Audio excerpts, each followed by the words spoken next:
Well, if there's anyone that can help us understand what happened today, I think it's you. Was Wiesma trying to go for a stage win with Tish, and then what was going on back in the peloton today? Yeah, well, of course we wanted also to try and go for the stage with me, Tish, and some strong riders. But it was really difficult to create a breakaway today. There was so many interest, obviously. And we tried to protect the breakaway from Tish, but there were so many teams not in that there was never calmed down, let's say. So at a certain point there was a big group with me and Christophe behind, and yeah, I already knew it would be difficult because there were so many good climbers in that group. So we tried it, but didn't work out for the stage. Christophe really saved Jonas today with those attacks from Tadej. What do you think was going on with Tadej attacking today? Did you guys even expect that on this medium mountain stage? Well, at first I didn't see the attacks at all, obviously, because I was in front of them. We always expect Pogacar racing aggressive, so we're always ready for that. And I should talk to Jonas what happened, but for sure it's really good that me, Christophe, and Tish were in front of the race, so we could still give him a hand in the final. Well, is it a new opportunity for possible into the breakaway win tomorrow for you? Yeah, for sure. Tomorrow is a stage that I have on my mind. So yeah, we'll see. Okay, guys, thank you. That's it. How much of a plan was it for you to stay with him? Yeah, first the plan was to be in the front with strong guys in the climb, and it was good with Tish in the front. Afterward, the big group left, and with me and Wout, we spent a lot of energy to follow the wheel and everything the first 100k. And in the second last climb, as I said, okay, try to go over the top and wait at the top for Jonas if is it a gap or something between him and Pogacar and Evenepoel, and it was the case, and luckily I was there to close this gap. Every stage is full of challenges and full of a bit of agitation in the group. How does this change today? How does this change going forward for you guys?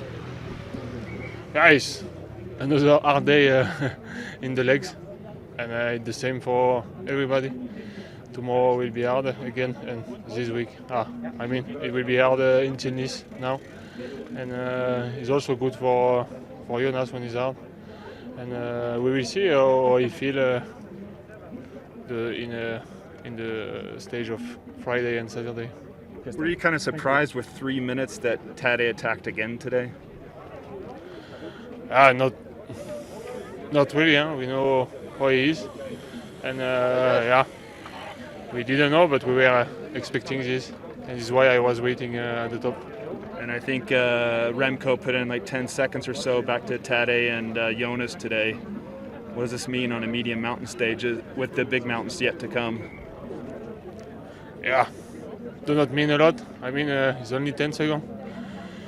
You still have a good march with Remco, and I think it was more tactical. The last climb is really a gradual climb, not really steep, and this do not mean really something. Great, Christophe. With 4 riders in that break, and obviously trying to help Jonas, was today a bit of a failure that he actually lost some time? No. First we were on the break to try to win the stage with Tish and Wout, but Wout spent a lot of energy and me as well, and it's not a good stage for me. But when we saw, I was sure I wouldn't win the stage. This is why I waited at the top in case of Tadej attack, and it was the case, and then it's like this. Okay, guys. Thank you. That's the whole reason we came to the tour. It was to win a stage. So I would say mission accomplished. And the yellow jersey for a day in the early part of the race, that was an incredible experience, and something we hadn't really been expecting. But since then, we still kind of were left wanting because we had the yellow jersey, but we did it without winning a stage. So we've been chasing it super hard for the whole tour, and there have really not been many opportunities for the break to win. So I think finally nailed it today. Did it go to plan? Talk us through the team's plan for today's stage.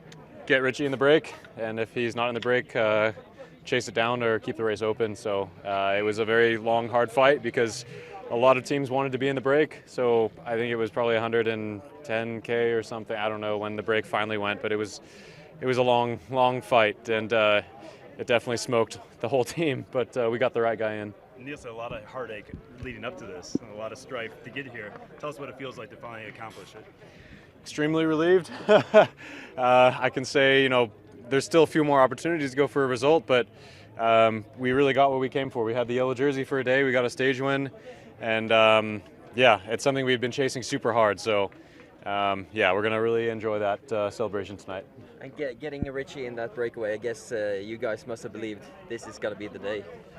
Yeah, we did. There were a few times in the radio we were told to treat the next 5K like it was the last 5K of the race. So we had to do that a couple times, and it just completely smoked us. But in the end, we finally got the right guy in. Was that when we had Benoit and Cord on the front, the four guys up front? At one moment, we see what looked like an EF lead out, trying to set things up. Was that moment? Yeah, there were a few times we had to close things down. Just whoever was at the front had to take that initiative from the team, because it was like Richie was really the one guy we had for today. So anybody that was available to close a gap just had to do it. I asked Van der Poel yesterday about this with Philipsen winning. Does this, for you, is it the same as a victory for yourself to see and set up Carapaz for that victory? Yeah, it feels pretty incredible, I have to say. We'd been fighting really hard to get Richie in quite a few different breaks because we knew he's probably one of the best climbers in the race. So it feels incredible that it finally paid off. Well played, thanks. Thanks.